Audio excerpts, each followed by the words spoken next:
Hello, my friends. Gather round, for tonight we embark on a journey. A journey not across oceans or through forgotten lands, but inward, into the very core of what makes us who we are, and more importantly, what we can become. Tonight we speak of a force, silent yet monumental, that resides within each of us. A force capable of shattering limits, forging destiny, and transforming the ordinary into the extraordinary. We speak of self-discipline. Have you ever looked at someone incredibly successful? Someone who seems to effortlessly achieve their dreams and thought, they must have been born with it. That almost mystical spark, that innate gift that separates them from the rest. We all do it, don't we? We create this illusion of natural talent, a comforting myth that allows us to explain away our own struggles and admire from a distance. But what if I told you that this perception, this widely held belief, is often a mirage? A beautiful, shimmering illusion that keeps us from seeing the truth. Think about it. We see the finished masterpiece, the standing ovation, the triumphant victory. But we rarely see the countless hours of practice, the relentless failures, the early mornings, and the late nights that paved the way. We see the mountain peak, but not the arduous climb. Consider the prodigy violinist who practices 8 hours a day every day for years, or the brilliant scientist who spends decades in the lab, facing dead end after dead end before a breakthrough. We attribute their success to an intrinsic gift, when in reality it's a testament to unwavering, unyielding discipline.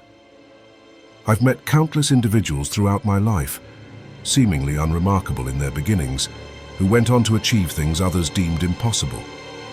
Not because they were born with a silver spoon or a genius IQ, but because they cultivated a quiet, persistent power within themselves, the power of showing up, day after day, regardless of how they felt. That's the core of it, isn't it? True potential isn't a hidden treasure you stumble upon. It's not a genetic lottery you win. No, true potential is something you forge. It's hammered out on the anvil of deliberate action, shaped by consistent effort and tempered in the fires of persistence. This leads us to a fascinating concept, what I like to call the discipline potential feedback loop. Imagine a small stone tossed into a calm pond. It creates a ripple, small at first, but that ripple expands, growing wider and wider, touching more and more of the water. Your small acts of self-discipline are those initial stones. You decide to wake up 15 minutes earlier just once. That's a ripple. You choose to work on that challenging project for an extra half hour, even when you'd rather browse social media. Another ripple. Each consistent act, no matter how tiny, creates momentum. It builds on the last, strengthening your resolve, proving to yourself that you can do it. And soon, those small ripples become waves. This is the compounding returns of personal growth. Like interest in a savings account, your disciplined habits don't just add up, they multiply. The discipline to learn a new skill a little bit each day doesn't just make you incrementally better. It opens up entirely new avenues of understanding and capability over time. You become more proficient, more confident, more capable, and with each increase in capability, your potential expands.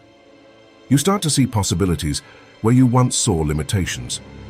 You realize that what you thought was your ceiling was merely a self-imposed barrier, ready to be pushed past.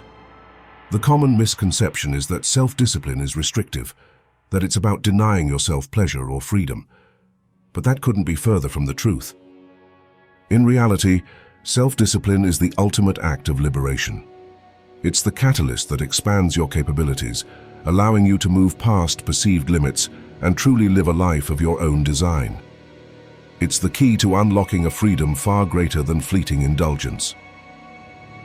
So, how do we cultivate this unshakable discipline? How do we move from understanding its power to actually wielding it in our daily lives? Let's talk about practical, actionable methods. One of my favorite simple tricks is the 2-minute rule. If a task takes less than 2 minutes to complete, do it immediately. Don't put it off. Sending that email, washing that dish, making that quick call. It seems trivial, but these small victories accumulate, building your self-efficacy and reducing mental clutter. Then there's the Seinfeld productivity hack. The comedian Jerry Seinfeld famously advised a young comic to write jokes every single day, without fail. And to mark an X on a calendar for each day, he wrote, The goal? Don't break the chain. The power isn't in the grand gesture, but in the unbroken string of consistent effort. It's about showing up, even when the muse is absent. But what about the hurdles? The dreaded procrastination, the seductive lure of comfort. We've all been there. For tasks that feel overwhelming, the Pomodoro Technique is your ally. Set a timer for 25 minutes, focus intensely on one task, and then take a 5-minute break. Repeat. This breaks down mountains into manageable molehills and keeps your focus sharp. Building resilience often requires embracing discomfort. We shy away from what feels hard, but growth rarely happens in comfort zones. Start small. Take a cold shower for 30 seconds. Go for a run even when you don't feel like it. These small acts of voluntary discomfort build your mental fortitude, showing you that you are stronger than your fleeting urges. And finally, to truly automate discipline and reduce decision fatigue, we must talk about habit stacking and environmental design. Pair a new habit with an existing one. For example, after I brew my coffee, existing habit, I will meditate for 5 minutes, new habit. Make your environment work for you. Want to read more? Keep a book on your pillow. Want to exercise? Lay out your gym clothes the night before. Design your world so that the discipline choice is the easiest choice. Now let us turn to the wisdom of the ancients, or rather the profound insights of two giants of thought, Friedrich Nietzsche and Carl Jung. Their perspectives, though seemingly complex, offer a deep philosophical underpinning to the practical strategies of self-mastery. Nietzsche, with his concept of the will to power, spoke not of domination over others, but of a fundamental drive within us for self-overcoming. For him, self-discipline wasn't about following external rules, but about creating your own values, your own meaning, through a relentless, disciplined effort to become more than you are. It's about looking at your current self and saying, I can do better. I will do better. This isn't arrogance. It's a profound commitment to personal evolution. Then there is Carl Jung, with his transformative idea of individuation. For Jung, self-mastery isn't just about conscious effort.